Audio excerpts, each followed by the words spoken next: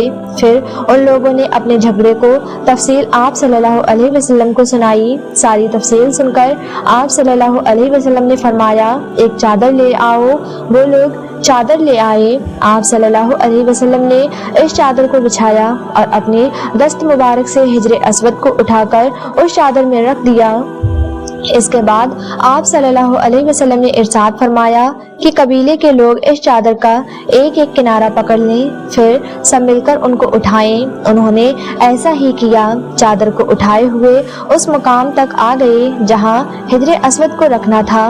پھر اس کے بعد نبی صلی اللہ علیہ وسلم نے حجر اسود کو اٹھا کر اس کی جگہ رکھنا چاہا، لیکن عین اس وقت ایک نزدی شخص آگے بڑھا اور تیز آواز میں بولا، بڑے تعجب کی بات ہے کہ آپ لوگوں نے ایک کم عمر نوجوان کو ایسا رہنما بنا لیا، اس کی عزت افزائی میں لگ گئے ہو۔ یاد رکھو یہ شخص سب کو گروہوں میں تقسیم کر دے گا، تم لوگوں کو پارا پارا کر دے گا۔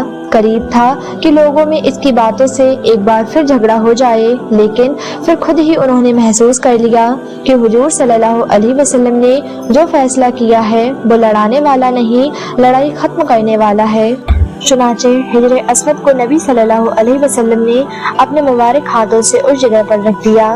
مخوں نے لکھا ہے یہ نزدی شخص دراصل ابلیس جو اس موقع پر انسانی شکل میں آیا تھا۔ جب کعبے کی تعمیر مکمل ہو گئی تو قریش نے اپنے بتوں کو پھر سے اس میں سجا دیا۔ کعبے کی یہ تعمیر جو قریش نے کی تھی چوتھی تعمیر تھی۔ سب سے پہلے کعبے کو فرشتوں نے بنایا تھا۔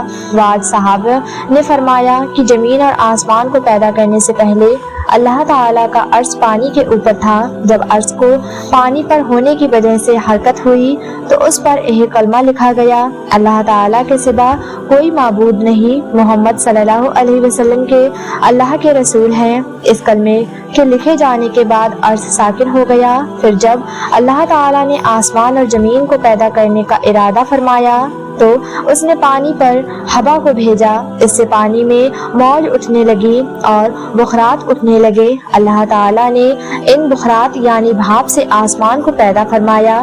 پھر اللہ تعالیٰ نے کعبے کی جگہ سے پانی کو ہٹا دیا، جگہ خشک ہو گئی۔ چنانچہ یہی خشکی بڑھتے بڑھتے 7 بارے آجم بن گئے۔ جب زمین ظاہر ہو گئی تو اس پر پہاڑ قائم کیے گئے۔ زمین پر سب سے پہلا پہاڑ ابو قبیس ہے۔ پھر اللہ تعالیٰ نے فرشتوں کو حکم دیا، فرمایا زمین پر میرے نام کا ایک گھر بناؤ تاکہ آدم کی اولاد اس گھر کے ذریعے میری پناہ مانگے، انسان اس گھر کا طواف کریں جس طرح تم نے میرے عرش کے ارد گرد طواف کیا ہے تاکہ میں ان سے راضی ہو جاؤں۔ فرشتے نے حکم کی تعمیل کی۔ پھر حضرت آدم علیہ السلام نے خانہ کعبہ کی تعمیر شروع کی۔ اس کے بعد حضرت ابراہیم علیہ السلام نے کعبے کی تعمیر کی۔ اس طرح قریش کے ہاتھوں یہ تعمیر چوتھی بار ہوئی تھی۔ اللہ پاک ہمیں بہتر عمل کرنے کی توفیق عطا فرمائے اور ہمیں نیک کاروں میں شامل کرے، آمین۔ پیارے دوستو، جانے سے پہلے ویڈیو کو لائک، شیئر اور سبسکرائب ضرور کر دیجیے گا۔ تب تک کے لیے بہت سارا خیال رکھے، دعا میں یاد رکھے۔ اللہ حافظ۔